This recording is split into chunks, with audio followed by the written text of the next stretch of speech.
Clues for us? We're all set for the next chapter. Yeah, I was just about to come find you. Let's see what it says. Now sprout to life the story's seeds, stirred by wind-born melodies. Then on that breeze the music leaves, fading into distant memories. Seek the place where wind and tale entwine, and once there, make 3 riddles into verse, and 3 melodies into song. For in poetry and song will this story start to blossom. Come on! Another riddle? All that talk about wind and melodies? What do you think the answer could be?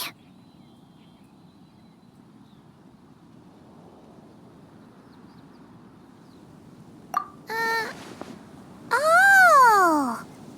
Care to elaborate? Wind? Music? Poetry? Tone-deaf bards gotta know the answer. You mean Lord Barbados?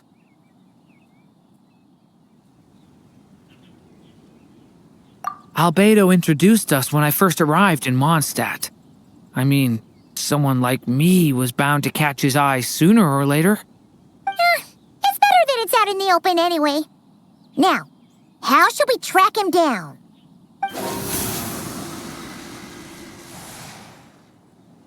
I'm pretty sure he's already caught wind of what's going on here. Why don't we just see where the wind takes us? Right. He definitely makes it easy to forget he's a real god sometimes.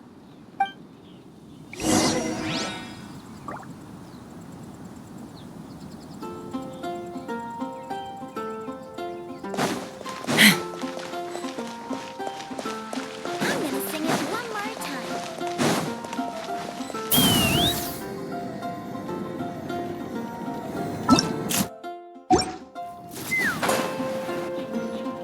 Traveler, Paimon!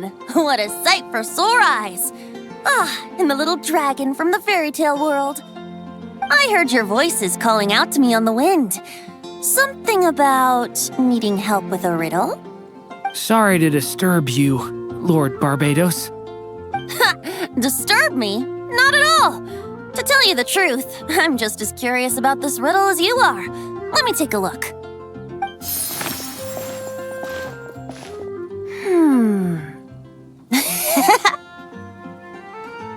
What is it? Did you figure out the answer? 3 riddles and 3 melodies. That sure takes me back. The answer you seek lies hidden in memory. Looks like running to Tone-Deaf Bard was the right call after all. Long ago, those mages came to Mondstadt, seeking to test their strength against mine. But I replied, let us make music, not war, and resolve our conflicts through song. So I strummed my lyre and sang them this verse. O wind, welcome now, my guests. Pass through verdant leaves unseen, where shape your formless self may take, and offer up a graceful scene, a fleeting gift for welcome's sake. Leap at the edge of a sea of clouds, where land meets sky and sky meets ground. There frighten off the noisy crowds and bring my guests a calm profound. Fly beneath the stars up high, where mortal noise is swept aside, that my dear guests with starry eyes may share the dreams they hold inside. Now go to where I vowed to keep a quiet spot for them to sleep. No clash, no contest bars the way. Just tea and mirth to fill the day. There you have it, the 3 melodies. As for the answers to those 3 riddles, I trust you can guess them by now. The woods, the edge of a cliff, and the sky? Correct! Funnily enough, your mother was also the first to solve it, all that time ago. There must be some kind of special rapport between those who write stories and those who sing them. The woods, a cliff, and the sky. Oh, so that's where it is! I suppose the spot that answer points to is where you're headed next. You should know, after solving my riddle, the mages even accepted my proposal and made that location their official meeting spot. And going by what your book is suggesting, once you found it, you might want to try playing the melody I just shared with you. Guess you can be pretty reliable when it counts, huh, Great Animal Archon? Thanks for the help, Lord Barbados. Still got questions for me, huh? Yeah, you must have read countless tales in your time, being a wandering bard and all. In your experience, why might an author consider a story unfinished? Unfinished? Well, I guess if there's something left to accomplish in the story, or, if the last line goes, "To be continued." Huh? Wow, your helpfulness lasted for like 1 second. In all seriousness, I would think the answer to that question lies in your mother's story itself. It's not my place to pry any further. All right then, we should get going.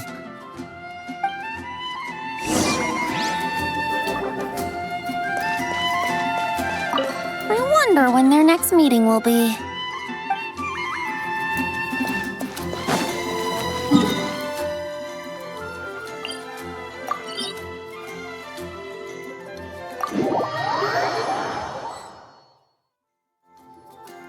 Okay, we're here!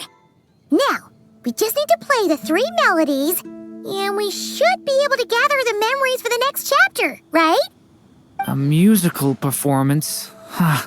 Out of all the things Miss Lisa has taught me, that's the one I'm worst at.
Even a war that shook the world could not halt the witches' gatherings.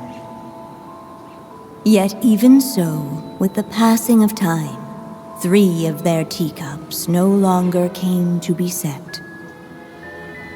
The witches did not linger long in sorrow, for the story witch had brought glad tidings of her own. Born was her dragon child, safe and sound. Her fellow witches offered up their blessings, eagerly debating how to celebrate the child's birth.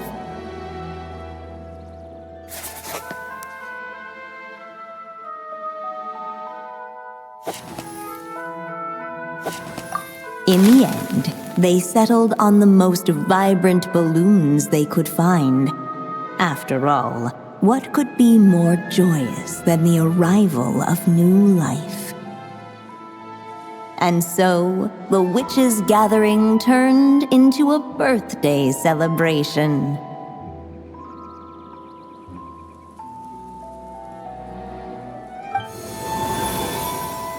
So, we're back in the story world, huh? As if from nowhere, new guests appeared at the witches' table. Perhaps they too had come to celebrate the dragon child's birthday.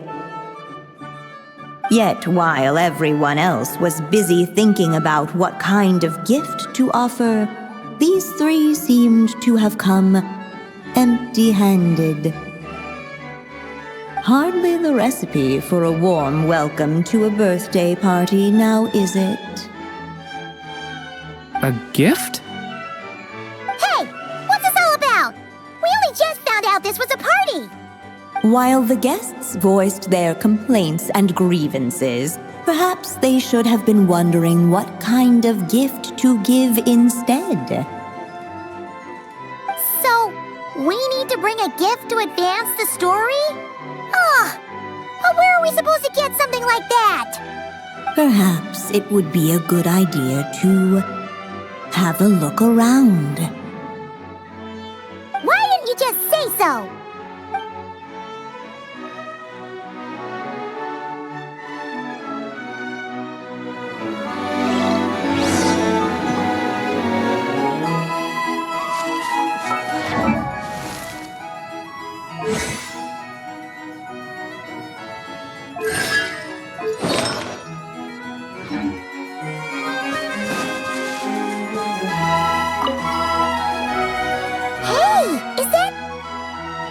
Other Durin? Hey, Mini Durin! Nope, no reaction. Seriously, did he doze off at his own birthday party? Brought to life by the witch's magic ink, the dragon child played with animated glee each time the tip of her pen danced across the page. Yet she could not spend all her time writing. For the upcoming witches' gathering, she had no choice but to set down her pen. But before doing so, she wrote one last line. So did the child drift off into blissful slumber. Huh, that's a bit convenient. Strange. I don't remember ever being at any of the mages' gatherings. When exactly was this birthday party supposed to have happened? No wonder you don't remember. From the looks of it, you were probably fast asleep at the time. The witches went on chatting away, ignoring the empty-handed guests.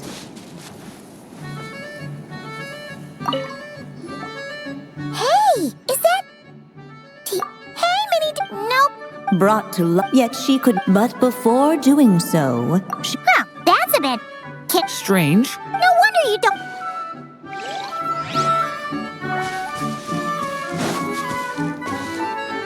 Hey, could we use these as gifts, maybe? At last, the guests found something to give the dragon child. Guess that's a yes, then. Which one should we go for? Still, the guests wondered, what kind of gift might the little dragon really want? Should they put a warrior's sword in his hand and send him out on an unstoppable quest to save the world? Or perhaps a wandering hero's slingshot and the promise of a life of endless, uncharted adventure? Or maybe even a scholar's tome and the chance to take on all the world's unsolved mysteries. Okay. Wow. That's a lot of pressure all of a sudden. Oh yeah. Technically, we're actually picking a gift for you. So, which one would you prefer? You want me to choose? Wow, this feels kinda special. How come? For as long as I can remember, I've spent most of my time living in the stories my mother created.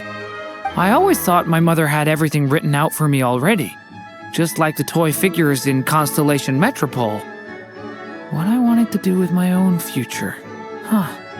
That's something I've never really thought about. What did I want back then? This is the first time I've ever asked myself that question. Sounds like this is the perfect opportunity to answer it then. It's been a while since you left Simulanka, and after everything that's happened, it might be about time to start thinking about your future. Then let me give it some thought.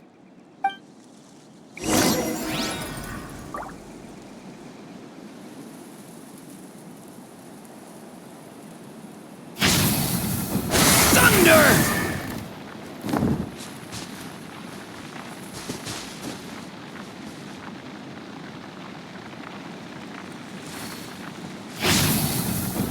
Watch out!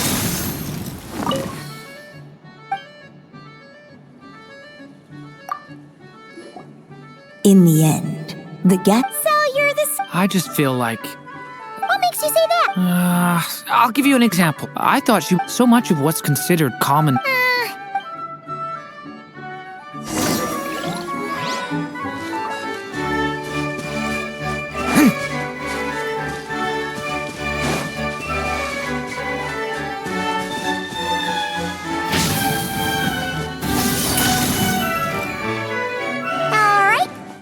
Let us in now that we've got a gift, right? Hello there. Brought a gift this time? The newly arrived guest presented his gift, wishing the little dragon a future as a wise and accomplished scholar. Accepting the guest's blessing, the Story Witch invited him and his friends to take their place around the table. Finally, she could introduce them all to her dragon child, telling all in attendance about the moment of his hatching, and of course, the name he'd been given. It was then that the Seer Witch, diviner of the stars, withdrew her gaze from the heavens and turned a sorrowful glance upon the little dragon. You gave him the same name as that evil dragon? That's right.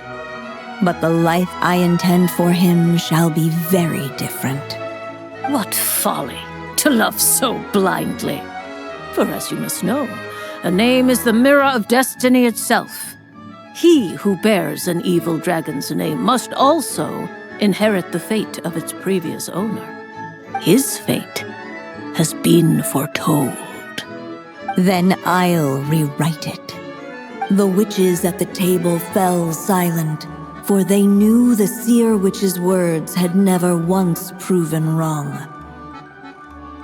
Yet, just as clearly, they recognized the Story Witch's resolve, for there is scarce a force in this world more fearsome than a mother's love.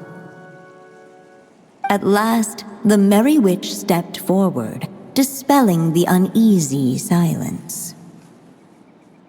So be it. Then we'll all lend a hand. Together, we shall rewrite this child's fate. You mean to defy one of the fundamental rules of this world? I refuse to be shackled by such rules. Besides, this is a witches' gathering, is it not? What could be more fitting a subject for this occasion than to defy them? Oh? Sounds like an interesting experiment. I suppose, were we to succeed in this endeavor, we might bring a touch of wonder to this otherwise dreary sky of stars. The Merry Witch finally talked them all round, just like she had done many times before. Warm and strong as the sun she was, so much so, in fact, that those who her light shined down upon had no choice but to bask in it. And so the witches readied their gifts, 3 marvels of the cosmos. For this child, I shall decipher the ravings of the heavens and lay bare before him the trickery of fate. For this child, I shall leave a formula powerful enough to unravel the very origins of this world, that he may seek another solution for the conundrum of his life. For this child, I shall call upon wondrous magic to make possible his impossible wish. All the Story Witch had was the pen in her hand, yet with the love that flowed from it, she resolved to bring forth a marvel of her own. For this child, I shall leave behind the last story I will ever write, and with it, a path to an ending yet untold. With the witch's blessings given and received, the little dragon's fate at last began to turn. In the midst of the dragon child's birthday celebration, the seer witch proclaimed her prophecy. The child had been given the evil dragon's name, and with it, the burden of its fate. But hearing this, the Story Witch vowed to rewrite it all, for such was her love and resolve. And so the other witches offered their gifts in turn, marvels as rare as any in the cosmos. Together, they sought to test one of the fundamental laws of this world, in part to support a mother's love, and in part to sate their own curiosity. Oh, and I almost forgot. Our new guests came bearing blessings of their own. Who knows? Perhaps this extra dash of wisdom might be all the little dragon needs to change his fate.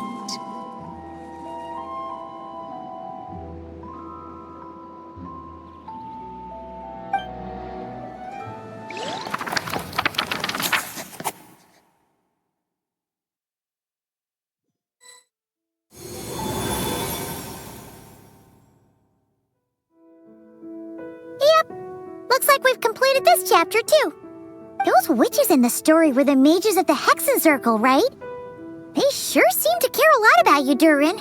But, Paimon kinda had trouble following their conversation. Just a bunch of mystery, as usual. The evil dragon's fate. Oh, is that what you're worried about? But didn't we already take care of that? Ah, the mages must have had a hand in that, too. Also, I was just thinking, which part of the story are we even meant to be completing? Oh, it feels less like we're filling in the gaps and more like we're adding something new altogether. But we use the ink, right? And the book hasn't given us any more clues, so that must mean our task is complete. At least for now. Yeah, I guess we're doing something right. Maybe I'm overthinking things. It's just, this is my mother's final wish, so I don't want to mess it up. Anyway, thanks for all your help. I'll let you know as soon as the book reveals a hint about the next chapter. Okay then. See you in the next chapter.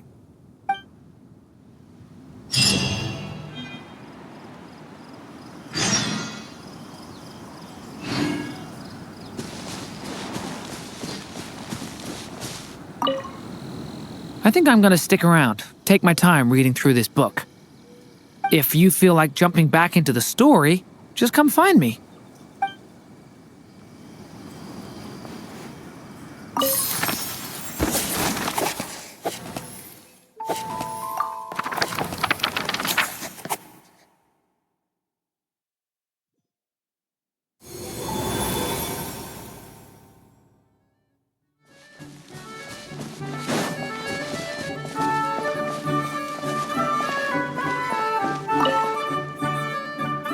Late, the tricksy witch has nearly the entirety of the snowy lands in her grasp.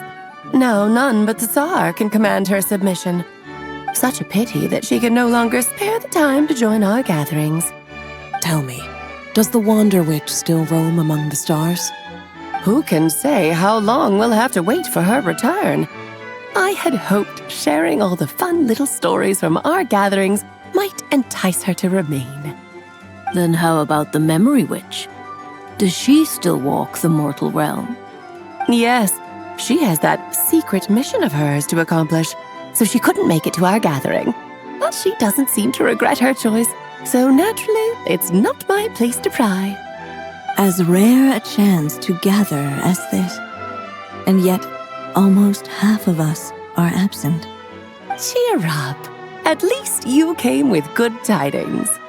I suppose I'm just feeling a little sentimental. After all, there will come a day when I, too, am among those absent at these gatherings.